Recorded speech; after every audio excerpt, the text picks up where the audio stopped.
It is talked about a lot. People say that baseball's dying. I think that, first off, I actually don't think baseball's dying, but I also think that there's a lot of things that are affecting baseball negatively. And the reason I say baseball isn't dying is because, honestly, I play professional baseball. There's still a lot of fans. So like, and I'm not saying that there's been a lack of viewership or whatever, but there's still fans.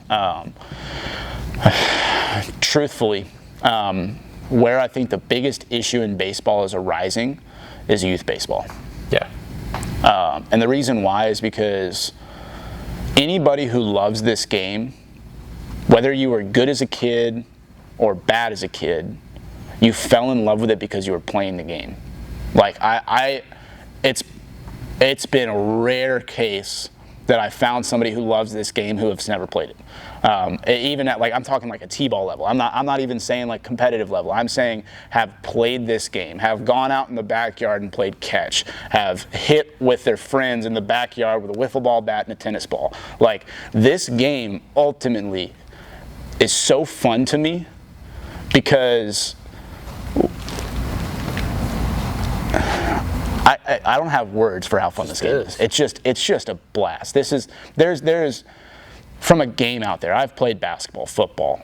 I get it. I've been better at baseball, but when I was a kid, I wanted to be an NFL player. When I was like 6, I wanted to be an MLB player. I was a kid. Every kid wanted to do all of those things.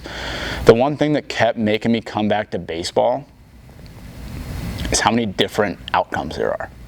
I think that I'm not saying there's different outcomes in football or basketball or any of those sports, but once again, the failure of baseball makes this game so interesting. And I think that what's happening in youth baseball, in my opinion, I've been to a few youth games. I've been to a few high school games. And it's something, my parents, if they're watching this, will probably laugh about this. As a kid, I used to tell my parents I didn't want to hear them when I was playing. And the reason why is because, it was my game. It wasn't their game. And like that was as young as, like, I think it was probably younger than this, and they'll probably correct me on this at some point. But I remember it being at least as young as like 11 years old. That if I heard my mom like cheering for me, if I heard my dad like cheering for me, I'd be like no. Hey, we're not doing that. And the reason why is because I was focused. And I think that sometimes parents can get in the way of focus. And when you're focused on the game, you're learning the game. And if you're not focused on the game, you're not learning the game, which means that you can't really love the aspects of the game. And then I'll take this a step further. I don't think travel ball in and of itself is a negative thing, but I think the state of travel ball, and a vast generalization, is a negative thing on the youth game. And I actually saw, I forget who this was. I'll get Ryan to put the @ on it. But he was talking about travel ball, and this is something that I've always thought this, and I saw this, and I was like, this is so true. You as a travel ball organization are holding tryouts for, we'll call it 600 kids, okay? And there's, I don't know how many teams, whatever. And you end up cutting 100 kids that are 7 to 10 years old. What does that tell a 7 to 10-year-old that you're getting cut from a team you're trying to pay for? Like you're cutting them off from baseball before it even happens. Oh, yeah. And that's where rec baseball, I think, is like the most undervalued aspect of this game. I think that the rec baseball ultimately was what made this game so great. And the reason why is because literally anybody can play it. Like literally anybody. And it was just for fun. It was just for fun. That's what, like, and I've noticed that like just like at normal rec leagues around the area, it's like when I was playing was whenever travel ball first started taking off. Yeah. And rec league was big. Yeah. It was big. And you cared. Oh, and it was so cared. fun. It was Yeah. fun. Oh yeah. And now it's gotten to the point where now rec league is dying. Mm-hmm. And it's getting, as from a youth standpoint, even kids that are 6, 7, 8, like it's way too serious. Yeah. Now there's kids that take it serious Yeah. at 7 and 8. I did. You probably did.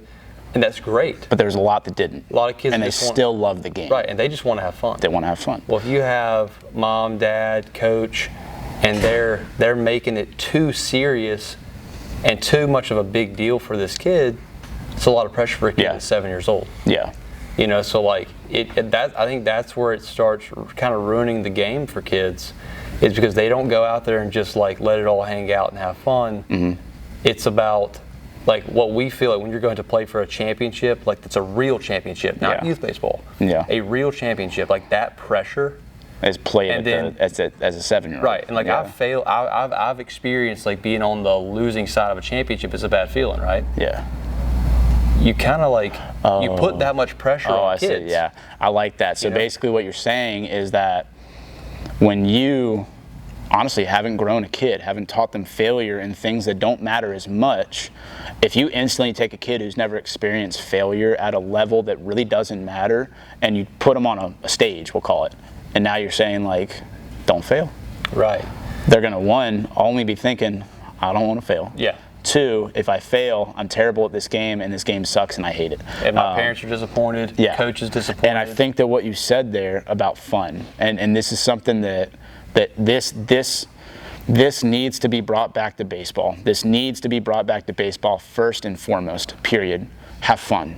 Like, if you don't have fun playing this game, you can't love the game. That's ultimately what makes everybody love this game, is how fun it is. And what happens, and this is what happened in my life, is originally I had way too much fun. Way too much fun. Yeah, I was competitive from a young age, but I just had fun playing baseball.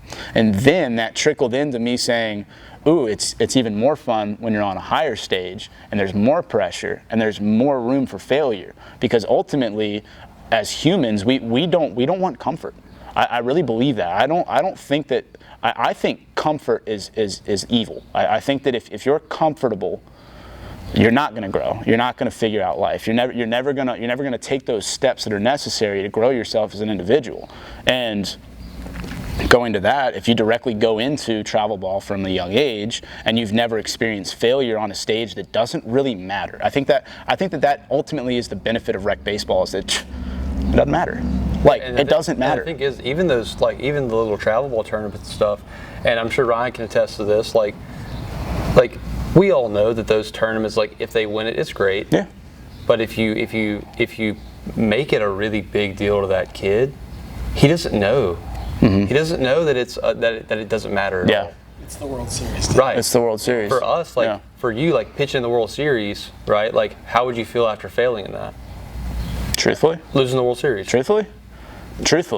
Honestly, I would that night would be terrible, and then I'd wake up the next day and I'd forget about it. Right, but like that would not feel very well to lose the World Series, for right? Sure. For those kids that are 7 and 8, they don't understand that it's a random tournament. Yeah. That they had to pay to play in. Yeah. And it doesn't matter. Yeah. For them, it's that big. Mm-hmm. And then when they lose, they really do feel like they've let down everyone. And then it literally sets them up for failure for their entire career, because at that point, all they're thinking about is failure. I don't need to fail because that doesn't feel good. And once again, we talked about it earlier, that if you're thinking about failing in this game, you're going to fail. Yeah. Like you're going to. Believe me, you're going to fail. If in your mind, and once again, vast generalization, because I will say this, there is the very, very, very rare individual who's so afraid of failure that he succeeds at a really high level. But the majority of people, if you're thinking about failure, you're going to fail. And the reason why is because negative thoughts bring on negative actions. And if you're thinking negatively, you're gonna miss a pitch. You're gonna miss it right down the middle, and then you're gonna say, "Man, I suck." And then I'm gonna start missing all the pitches. And I'm all over the place now. As a hitter, you're gonna miss the pitch right down the middle, and you're gonna bang your bat on the ground, and then be like, "Ah!" And then you're never gonna figure it out. Yeah. Like being loose and being fun in this game. I think that also, I will say this: some of the most successful people I've seen in baseball almost don't care. Absolutely. And it's because there's no fear of failure. Right. That's one of the biggest things. If you can figure out how to absolutely just get rid of the fear of failure, the potential becomes exponential. Yes. Yeah. I wasn't going to derail that train, but can y'all kind of explain, like, from a kid's point of view, like, how can we start building them to feel that way? Like, is there a way to Yeah. formula for Absolutely. Yes. I think that there's a lot of different formulas out there, and I think that ultimately playing the game is how you succeed, especially from a young age. So like the best advice that I can give kids is get a group of friends that love the game just as much as you do. Go out to a field, grab a wiffle ball bat and a wiffle ball, or a baseball bat and a tennis ball, or whatever. Make it something that almost removes the competitive nature from the game, and just go out and have fun. And what you're going to end up finding out is when you're having fun, you're going to fail, but it's still going to be fun. And if you can almost learn to have fun during the failure is going to dissipate from your mind, and you're just going to have fun. And on top of that too, what I will say, and this is where like the mental side of baseball comes into play, and I've had some conversations with some sports psychologists and some mental skills coaches about this. There's a lot of different ways to handle failure. There's a lot of people, oh man, Dr. Huberman, I saw him, I think it was Dr. Huberman, I'll try to find this again, posted something that said, and I don't remember the exact wording of it, but basically said that if you show a kid or an athlete only their good side footage, so like you show them footage of their game and it's only good, what's the chemical? There's a chemical, Dopamine, serotonin? No. The fear chemical. Cortisol. Their cortisol levels, if you only show them the successes, drop in their next game. And basically what that's meaning is that like they're less afraid. They're more willing to go out there. They're more willing to be on that stage. They're more willing to compete at that level. And I think that ultimately for youth athletes, and this is something that I don't think we're ever going to really figure out, but I think that we should try, is teaching them that failure's good. I think that, whether it's baseball or life, if you can teach a kid that failure's good, they're going to be okay. Or that it's part of it. Honestly, it's good. Yeah. Because at the end of the day, how do you know you won if you've never failed? True. Like you don't know what winning feels like without the feeling of failure. And that's why winning feels so good, is because you're like, man, losing, it sucks. I don't like it. Let's not do that again. Let's try to win. And then you win and it says, oh yeah, that's definitely more fun. I like that a lot more. What I think plays into that, what plays into failure, especially with youth, is, so you notice how some of those kids, like, they're terrified to make an error, right? Oh yeah. They're terrified to strike out. They're terrified to give up a hit. Why is that? What happens after that game? The parent talks to them and the parent tells them, this is why you did this and this is why you did this. And they know that mom and dad or coach is care more than them. They're disappointed in them for that error. Yep. I can't tell you how many youth players I've seen kind of get a little bit chewed out, or at least they know the coach gets bent out of shape because they made an error. Mm-hmm. That just makes the problem worse. I think the way we fix that is, and this is what I try to do with like youth athletes, when they do something that maybe isn't good, so what? Yeah. Who cares? Mm-hmm. So like, I think it's important for youth coaches, it's important for parents to understand, especially with kids that are little kids. They're kids. Yeah. When they make an error, don't even acknowledge it. Yeah. If they ask you what they should have done better, just, you can give them some objective feedback. But like if they simplify it. Yeah, if they make an error, don't bring it up. Yeah. If they strike out, don't bring it up. Interesting point here. I had a dad come to me the other day. He said, I'm starting up, it was Jeremy. He came up to me and goes, hey, I'm starting up a travel team. Do you have any advice for me? I said, what's the age group? I think he said it was like 10 years old. And I sat there for a second, I thought, and I was like, okay. And I was like, yeah, I got some advice for you. He's like, all right, what's that? And I was like, let them play baseball. Yeah. Like, if they mess up, like literally just let them play baseball. And what I've even tried to do this with college guys, and I actually like got decent feedback out of this, and like we talked about like brain neural pathways. Yeah. For me to be able to get decent feedback out of when they already have those neural pathways created to respond to failure badly, because they're used to people getting on them if they make a mistake. Yeah. I would tell those guys, I would make sure they knew. And especially on the mound, when guys go out there and they're being passive and they're trying to be too perfect. Yep. And I would tell them, like, throw it as hard as you can down the middle. If he hits it out, guess what? I do not care. Yeah. I'm not going to be upset. Yeah. If you go out there and you let it all hang out and you just Yeah. Let it eat. And I don't care if you strike out the side or you give it back-to-back home runs. I'm not going to care. If you go out there and you're being passive and then you get lit up, then I'm going to care. And I actually saw guys like, it was almost like a sign of relief when they're like, oh, if I just go out there and play, it doesn't matter what happens. He's not going to be upset. See, that's the mental side. That's where I've been trying to be with my team. Is I tell them, I don't care if you make a baseball mistake, make an error, strikeout, whatever.